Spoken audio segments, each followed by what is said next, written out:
Hello everyone, कैसे हो आप लोग। आशा है सबके सब अच्छे होंगे, घर में पढ़ाई कर रहे होंगे और खाली बिल्कुल नहीं बैठे होंगे। आज हम करेंगे लेक्चर नंबर 4 एविडेंस एक्ट का सेक्शन नंबर 6। ठीक है, सभी के सभी बिना टाइम गवाए अपना बैरेक्ट उठा लीजिए और बैरेक्ट में सेक्शन नंबर 6 पे आ जाइए। तो पढ़ रहा हूं मैं। इसमें क्या लिखा हुआ है, relevancy of fact forming part of same transaction. क्या कह रहा है कि रिलीवेंसी उन फैक्ट्स की जो कि फॉर्म कर रहे हैं पार्ट सेम ट्रांजेक्शन के साथ। सेम ट्रांजेक्शन के साथ मतलब कोई भी चीज एक सिक्वेंशियल वे में है। ठीक है, अब मैं इसको बता देता हूं आपको, हिंदी में सब समझाता हूं क्योंकि जो हमारी मातृभाषा में हम सीखते हैं वो हम बहुत जल्दी ग्रैब होता है। ठीक है, तो मैं पढ़ता हूं और आप भी डायरेक्ट पढ़िए। ठीक है, इसमें लिखा हुआ है कि जो सेक्शन नंबर 6 है ये कहता है कि वो फैक्ट्स जो इश्यू में नहीं है, वो फैक्ट्स जो इश्यू में नहीं है डायरेक्टली और ना ही उनका फैक्टिंग इश्यू के साथ कोई भी वास्ता है।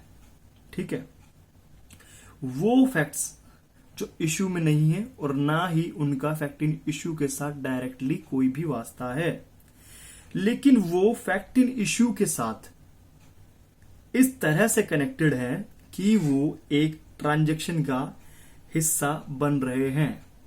मैं क्या कह रहा हूं कि जो आपके फैक्ट्स हैं वो इश्यू में नहीं है। ठीक है, और साथ ही वो क्या कर रहे हैं, फैक्टिंग इश्यू के साथ उनका कोई भी वास्ता नहीं है, दूर दूर तक उनका कुछ भी लेना देना नहीं है, लेकिन वो फैक्टिंग इश्यू के साथ में ऐसे कनेक्टेड है कि वो एक सेम ट्रांजेक्शन, एक ट्रांजेक्शन का हिस्सा बन रहे हैं वो। ठीक है, तो ऐसे फैक्ट जो अदरवाइज रिलीवेंट नहीं है पर ट्रांजैक्शन का हिस्सा बन रहे हैं वो रिलेवेंट होगा। ऐसे कोई भी फैक्ट्स जो अदरवाइज रिलेवेंट नहीं है, मतलब वैसे तो उसका कुछ वास्ता नहीं है लेकिन उस ट्रांजैक्शन का हिस्सा बन रहे हैं, वो क्या होंगे, वो रिलेवेंट फैक्ट होंगे। ठीक है, इसके लिए हम ऐसा सोच सकते हैं कि जैसे कि एक बंदा है, एक बंदे ने क्या किया, एक बंदे ने सोचा कि भैया मैं बी का मर्डर कर दूंगा। ठीक है, उसने ए ने कहा कि बी ने मेरे साथ ऐसा ऐसा किया तो मैं बी का मर्डर कर दूंगा। वो गया, उसने जाके क्या किया, एक गन परचेज की। उसके बाद में उसने क्या किया, एक गाड़ी हायर करके वो पहुंचा बी के मकान के बाहर। उसने क्या किया, गालियां देनी स्टार्ट करी और बी उसको मकान के बाहर से आता हुआ मिला। जैसे बी मिला, बी से उसकी धक्का मुक्की हुई, कहा सुनी होने के बाद में उसने गोली चलाई। पहली गोली हवा में चलाई और दूसरी उसकी टांगों को फायर कर दी। ये सब देखते हुए क्या करते हैं कि वो जो बी है वो चिल्लाता है कि हेल्प। अब हेल्प चिल्लाता है, उसके घर वाले आते हैं। घर वाले क्या करते हैं, उसके पीछे भागते हैं लाठी डंडे लेके और वो लड़का भागता है आगे की तरफ। उसको घेर लेते हैं, कौन, उसके जो बी है, बी के जो पड़ोस वाले घेर लेते हैं उसको और उसकी मार कुटाई करते हैं और पुलिस के हवाले कर देते हैं। तो ये जो सारी चीजें जो हो रही है ना कि वो आया, उसने हायर की, उसके बाद गोली चलाई, तो सब के सब सारे रिलेवेंट है। और साथ साथ में ये भी रिलेवेंट होगा कि प्रत्यक्षदर्शी कौन कौन थे। वो होते ना कई भाई साहब जो होते, कुछ भी हो रहा था तो वीडियो बना लेते हैं, तो उनका भी जो स्टेटमेंट है वो भी इसमें रिलेवेंट होगा। ठीक है, तो हम आगे चलते हैं। अब तो इसमें क्या है कि अब हम इतना तो जान चुके हैं क्या होगा क्या नहीं होगा। अब आते हैं हम डायरेक्टली इलस्ट्रेशन पे। और बेसिकली मैं एक चीज कहना चाहता हूं कि अगर हमें सही में हम चाहते हैं कि हम जुडिशरी क्रैक करें, तो आप इलस्ट्रेशन के जितने भी सेक्शन दे रखे हैं ना, जिसमें इलस्ट्रेशन दे रखी है उसको अच्छे से पढ़ लेना, क्योंकि कई बार क्या होती है मेंस के अंदर भी इलस्ट्रेशन डायरेक्टली आ जाती है। ज्यादा नहीं तो 2 मार्क्स के क्वेश्चन में तो आएगी। ठीक है, अब जो इलस्ट्रेशन है, इलस्ट्रेशन क्या कहती है, इलस्ट्रेशन कहती है कि ए एक्यूज है किसको पीट कर मारने का, बी को पीट कर मारने का। ठीक है, अब इसमें क्या कहा गया है कि ए है, ए ने अब जो भी कहा और किया और बी ने जो भी कहा और किया, इंसिडेंट होते समय, इंसिडेंट से पहले या इंसिडेंट के बाद, या फिर जो बंदे झगड़ा देख रहे हैं। ठीक है, जो बंदे झगड़ा देख रहे हैं, झगड़ा देख के माहौल बना रहे हैं, तो उन्होंने भी जो भी कहा और किया, तो वो सारी चीजें क्या होंगी, वो सारी चीजें रिलेवेंट होंगी। अब इसमें क्या लिखा हुआ है, उन्होंने जो कुछ भी कहा या किया जिस समय पर एक्ट हो रहा था, ठीक है, मारने का, ठीक उससे पहले या ठीक उसके बाद, या ए ने कुछ कहा बी से, ठीक है, और आपस में बाकी तमाशबीन लोग उसे देख रहे थे। अब उन्होंने उन्होंने कुछ भी कहा या कुछ भी किया हो मर्डर के दौरान, मर्डर के ट्रांजेक्शन के दौरान, मतलब कि जैसे मानो कि इसको मैं ऐसे समझाता हूँ, एक एग्जांपल देखिए कि ए आया, ए ने क्या किया, ए आया और डायरेक्टली क्या किया कि बी जैसे मॉल में खड़ा है, मॉल में तो वैसे ज्यादा भीड़ रहती है मूवी हॉल्स के बाहर में, तो बी खड़ा है अपनी मूवी टिकट ले रहा है और वो आता है, वो बंदा कैसे भी करके हथियार लेके आ जाता है, हथियार लेके आता है, हथियार क्या होती है, बंदूक होती है उसके पास। तो वो क्या करता है, उसकी हो जाती है बी से कहा सुनी। अब बी से कहा सुनी हो जाती है तो वो बी को ये बोलता है कि तेरी वजह से मेरी बेइज्जती हुई है समाज के अंदर, तो मैं तुझे अब नहीं छोड़ूंगा। अब इतना बोलता है तो वहां पे आसपास और भी लोग खड़े होते हैं, आपको पता है काफी होते हैं वहां पे, तो उन्होंने भी सुना, हाँ भाई ऐसा उसने कुछ किया होगा। तो अब क्या, वो बंदूक तो नहीं चला पाता, लेकिन बंदूक के बट से मार मार के सिर पे इतने मार के मारता है कि वो बंदा मर जाता है। तो इस बीच में बी ने भी अगर कुछ कहा है और ए ने जो किया, इंसिडेंट होने से पहले, इंसिडेंट होने के बाद, सारी चीजें रिलीवेंट होंगी। और ये अगर ये कौन बताएगा, और जो स्टैंड वाले बंदे होते हैं ना, साथ में खड़े रहते हैं, वीडियो बनाते हैं, देखो ये पिट रहा है, वो पिट रहा है, वो वाले उनके भी स्टेटमेंट क्या होंगे, रिलीवेंट होंगे। क्योंकि क्या होता है कि अगर कोई बंदा क्राइम देखता है या मर्डर देखता है तो उसमें क्या, उसमें एक वो अजीब सी एनर्जी से आ जाती है, वो चीजों को बताएगा बिल्कुल खुल चढ़ के, अरे भाई मैंने देखा था, ऐसा हुआ था इसके अंदर, ये बंदा भागता भागता है, इसने इसको ऐसे मारा, इससे मारा, बहुत तेज मारा, इसको गिर गया ये, ठीक है। तो सारी चीजें बताएगा वो उसके अंदर, तो उसका भी बयान क्या होगा, रिलेवेंट होगा। लेकिन इस चीज में, इस पूरे के पूरे चेन सिस्टम में एक चीज जो है हमें ध्यान रखनी है, वो क्या है कि इसके अंदर जो टाइम पीरियड है बहुत ही अहम रोल प्ले करने वाला है। कि अगर हमने टाइम पीरियड का ध्यान रख लिया तब तो चीजें रिलीवेंट हो जाएंगी, अगर टाइम गुजर गया तो रिलीवेंट नहीं होने वाली है, ठीक है। अब इसी में क्या है, आगे चलते हैं हम, इसके अंदर आगे चलते हैं तो इसमें देखते हैं कि होता है कि हम आते हैं इसके इलस्ट्रेशन नंबर 2 पे। इलस्ट्रेशन नंबर 2 पे आ जाइए। इलस्ट्रेशन नंबर 2 पे क्या लिखा हुआ है, इलस्ट्रेशन नंबर 2 पे लिखा हुआ है कि अगर ए एलिग्ड है, ए ने क्या किया, ए एक बंदा है, उसने गवर्नमेंट के खिलाफ ही वार छेड़ दी, गवर्नमेंट के खिलाफ उसने वार छेड़ दी, और क्या हुआ, उसकी वजह से क्या हुआ कि अटैक हुए पब्लिक प्रॉपर्टी के ऊपर, और जेलों में से बंदों को भगा दिया गया, और बैंकों में लूटपाट हुई।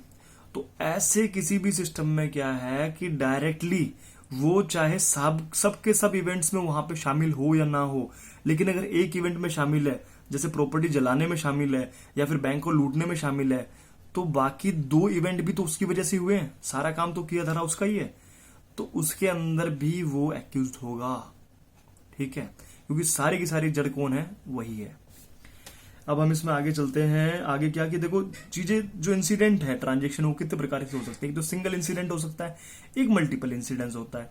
सिंगल इंसिडेंट में हम ऐसा मानते हैं कि वो बंदा आया, सीधा आया, बंदूक मारी और भाग गया, ठीक है, कोई ज्यादा कुछ नहीं हुआ। अब क्या, मल्टीपल इंसिडेंट में क्या चीजें मिली-जुली होती हैं, ये ऐसे आएगा जैसे सांकड़ होती है ना, सांकड़ हम जैसे क्या बोलते हैं, पशु बांधते सांकड़ होती है, एक से एक जुड़ी होती है, वही सीन इसके साथ में है कि चेन रिएक्शन फॉर्म करेगा ये, एक चीज, एक कड़ी दूसरी से जुड़ेगी, कड़ी से कड़ी जुड़ती जाएगी और क्राइम का सीन क्रिएट होता जाएगा, ठीक है। बहुत सारी चीजें होती हैं जो हमें रिलेवेंट करके चलनी पड़ती है मल्टीपल ट्रांजेक्शन्स में। मल्टीपल ट्रांजेक्शन को हम ऐसा कह सकते हैं कि अनसुलझी गुत्थी होती है जिसे हमें सुलझाना पड़ता है। इसका हम उदाहरण दे सकते हैं तलवार वाला केस, आरुषि तलवार का जो केस हुआ था वो मल्टीपल ट्रांजेक्शन का केस था, ठीक है। उसके अंदर कैसे मल्टीपल ट्रांजेक्शन केस था कि वो हेमराज होता है, हेमराज को मारता है, वो टंकी में छुपाता है, उसके बाद में एक स्टोरी क्रिएट होती है कि ये ऐसे हुआ वैसे हुआ, उसमें मतलब 2-3 चीजें हुई थी, उसमें 2 मर्डर हुए थे, 2 मर्डर मतलब मल्टीपल ट्रांजेक्शन, ठीक है। और जो गला काटा गया था वो ऐसे काटा गया था कि मतलब या तो कसाई काट सकता है, डॉक्टर काट सकता है। तो अब क्या, जहां पर भी काफी सारे फैक्ट होते हैं ना, उसमें चेन क्रिएट करते हैं हम, और फिर चेन को क्या करेंगे, चेन को वेरीफाई करेंगे हम कि यह चीज ठीक है कि नहीं है। ये हमने क्या क्लियर कर लिया, लगभग हमने हमारा सारा क्लियर कर लिया सेक्शन नंबर 6। लेकिन सेक्शन नंबर 6 में एक चीज और बात बता दूं मैं आपको, एक और होता है कि जैसे अगर हमने कोई डिलीवरी मंगाई, इसमें है डी में है कि अगर हमने कोई डिलीवरी मंगाई, डिलीवरी मंगाने पे क्या हुआ कि मैंने जैसे मान लो मैंने फोन ऑर्डर किया, फोन ऑर्डर करने पे क्या, फोन ऑर्डर किया मैंने अमेजन से या फिर फ्लिपकार्ट से या फिर किसी से भी, मंत्रा से, तो वो फोन कहाँ पे आएगा? सबसे पहले तो जैसे मंत्रा से गया तो मंत्रा के आउटलेट पे आएगा, जो कि उनका वेयर हाउस वगैरह बना होगा बड़ा। फिर वहां से वहां पे आएगा, जैसे मान लो मैंने जनकपुरी में मंगाया दिल्ली में, तो फिर वहां से डिलीवर होगा, वापस कहाँ आएगा? जनकपुरी के किसी लोकल आउटलेट पे, उसके बाद मेरे पास आएगा। ठीक है, इस बीच में जो भी सारी चीजें हुई है ना, जो भी एक्ट्स हो, सारे के सारे रिलेवेंट फैक्ट्स होंगे। ठीक है, तो इसमें इतनी कोई बड़ी हवी वाली बात नहीं है इसके अंदर। अब जो चीजें हैं मैं बताने जा रहा हूं, थोड़ा सब्र कीजिए, मैं केस लॉ भी बताने जा रहा हूं आपको। ठीक है, अगर हम इसमें देख के चलें केस लॉ, तो सेक्शन 6 में एक केस लॉ आता है, जेंटेला विजयवर्धन वर्सेस आंध्र प्रदेश। जेंटेला विजयवर्धन वर्सेस आंध्र प्रदेश का केस है, AIR 1996 का है, सुप्रीम कोर्ट पेज नंबर 2791 के ऊपर दिया हुआ है। ठीक है, इसमें क्या कहा गया है कि जो रूल होता है ना, हम कहते हैं कि जो हेरसे एविडेंस है वो एडमिसिबल नहीं होता है, ऐसा कुछ है, तो उसके लिए एक्सेप्शन है सेक्शन नंबर 6। उसके लिए एक्सेप्शन क्या दे रखा है? एक्सेप्शन दे रखा है हमें सेक्शन नंबर 6। उसमें दे रखा है कि जो भी स्टेटमेंट दी गई है ना, वो कॉन्टेम्परेनियस होनी चाहिए एक्ट के साथ। मतलब आप कोई भी स्टेटमेंट दो ना, तो आप ऐसी स्टेटमेंट नहीं दे सकते जो कि एक्ट के अलावा है, जो एक्ट के साथ है केवल वही आप दे सकते हो। ठीक है, और जो कंस्टिट्यूट कर रहा है ऑफेंस में। उसके बाद क्या है कि एक और आई है कि हम कैसे पता लगाएंगे जो हियरसे एविडेंस है वो कहां से आ रहा है और कैसे उसको सपोर्ट किया जाएगा। तो उसके लिए भी एक आई है, वो चीज वो आई है हमारे पास में, सिटिशन आई है, केस लॉ है Bishnoi versus State of West Bengal. किसका? Bishnoi versus State of West Bengal. इसमें है AIR 2006 का केस है।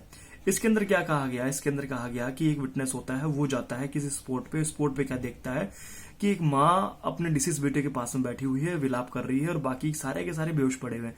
अब अचानक वो इंजर्ड पर्सन जागते हैं और जागने के बाद बताते हैं कि हमारे साथ ऐसा ऐसा हुआ। तो कोर्ट कहता है कि ये जो गवाही आ रही है ये रिलीवेंट होगी सेक्शन नंबर 6 के अंतर्गत। ठीक है, उसके बाद में मैं आपको एक केस बताता हूं रेसगेस्टे वाला, कि रिलीवेंट है इसमें सेक्शन 6 में, रतन वर्सेस क्वीन का। रतन वर्सेस क्वीन में रेसगेस्टे में कैसे, सेम ट्रांजेक्शन में कैसे। रतन वर्सेस क्वीन बहुत ही जाना माना केस है, 1879 का केस है। इसके अंदर क्या होता है, एक औरत होती है, वो फोन करती है और कहती है कि जी मेरा फोन आप कनेक्ट करा दीजिए पुलिस स्टेशन में, क्योंकि पहले ऐसा नहीं होता था कि डायरेक्ट लिख जाता था। तो वो फोन कनेक्ट होता है, वो क्या करती है कि बस अपना एड्रेस बताती है, फोन कट जाता है। अब पुलिस आके वहां पे छानबीन करती है, छानबीन करके उसे क्या मिलता है, एक औरत की डेड बॉडी मिलती है उस वाले एड्रेस पे। औरत की डेड बॉडी मिलती है और साथ में फिर क्या, उसका पति कहता है कि मुझसे मिस फायर हो गई, बंदूक मुझसे मिस फायर हो गई। तो ये सारी की सारी चीजें सेम ट्रांजेक्शन में आती है। ठीक है, उसके बाद में क्या है, उसके बाद में एक केस और है, वैल्यू ऑफ टाइम नेसेसरी का भी एक केस है, वो है R वर्सेस बेडिंगफील्ड। इसके अंदर क्या होता है, एक लड़की होती है, वो अपने कमरे के अंदर होती है और कमरे में से उसका गला कटा होता है, आधा गला कटा होता है। वो आती है गला पकड़ के और बोलते हैं अपनी आंटी को, ओ आंटी बेडिंगफील्ड डिड दिस, मतलब कि बेडिंगफील्ड ने मेरे साथ ऐसा किया। तो वो जो उसकी स्टेटमेंट है जो उसने अपनी आंटी को दी वो रिलेवेंट नहीं होगी, क्योंकि उसने जो उसके साथ एक्ट हो रहा था उस बीच में ना ही तो उसने चिल्लाया हेल्प हेल्प, और ना ही उसने बेडिंगफील्ड का नाम लिया जो कि आंटी को सुनाई दिया। ठीक है, तो टाइम का बहुत ज्यादा इंपैक्ट रखता है कि अगर वैसा उस टाइम कुछ होता है, आंटी देख लेती तो हो जाता। और दूसरा एक ऐसा भी हम कह सकते हैं कि टाइम क्यों रिलेवेंट रखता है, क्योंकि इसमें क्या है कि फैब्रिकेटिंग होने के ज्यादा चांस रहते हैं। अब जैसे मान लीजिए आपके साथ लूटपाट हुई, लूटपाट होने के बाद आप अगले दिन अपने घर वालों को आके आप बताते हो कि ऐसा ऐसा मेरे साथ हुआ, तो वो चीजें सेम ट्रांजेक्शन में नहीं आएंगी। ठीक है, और उसके बाद में एक केस है हमारे पास में सावल दास वर्सेस स्टेट ऑफ बिहार। इसके अंदर क्या होता है कि बच्चे रो रहे होते हैं घर के अंदर, और उसमें जो पुलिस आती है देखती है बच्चे रो रहे हैं और माँ की डेड बॉडी पास में पड़ी हुई है और उसके पिता ने ही ये मर्डर किया है। तो ये सारी चीजें ये भी सेम ट्रांजेक्शन में आ जाती है। अब एक केस था हमारे पास में Shyam Nandan Singh versus State of Bihar. Shyam Nandan Singh versus State of Bihar में ये कहा गया कि FIR को भी रेसगेस्टे का पार्ट माना जा सकता है। FIR can be called as the part of res gestae. ठीक है, इसमें हमें इतनी कोई दिक्कत लेने वाली बात है नहीं।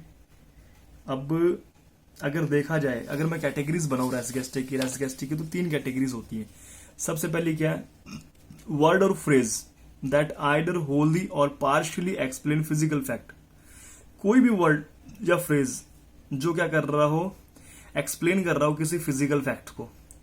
फिजिकल फैक्ट वो फैक्ट्स होते हैं जिनको आप छू के महसूस कर सकते हैं, ठीक है। उसके बाद में क्या है, exclamation that are so spontaneous that they prevent anyone from successfully lying to the contrary। मतलब कि कार्य के विपरीत होने से कोई भी चीज होगी ना उसको रोकेगा ये।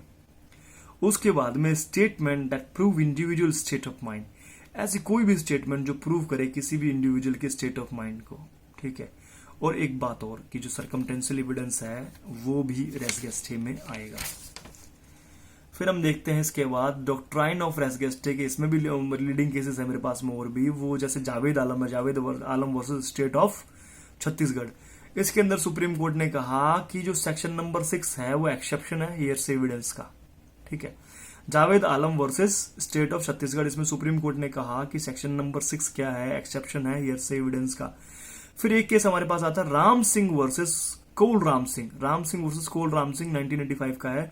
इसके अंदर कहा गया है कि जो रिकॉर्डेड एविडेंस है टेप रिकॉर्ड में वो भी क्या होगा, रिलीवेंट होगा, लेकिन वो क्या होना चाहिए, डाउटफुल नहीं होना चाहिए, ठीक है। उसके बाद में एक आता है कि इसमें क्रिटिसिज्म किसने दी थी, क्रिटिसिज्म दी थी रेस गेस्टे की, वो दी थी विगमोर ने कहा था। विगमोर ने क्या कहा कि ये भैया रिलायबल नहीं है क्योंकि इसकी जो चीजें हैं वो सेक्शन नंबर 7, 8, 9 में भी दे रखी है। हाँ, जो सेक्शन नंबर 6 है वो रिलेवेंट विथ हम किसके साथ पढ़ना है, सेक्शन नंबर 7, 8, 9 और 14 के साथ में, ठीक है। बाकी आने वाले सेक्शन में हम देखेंगे हमें क्या करना है। धन्यवाद।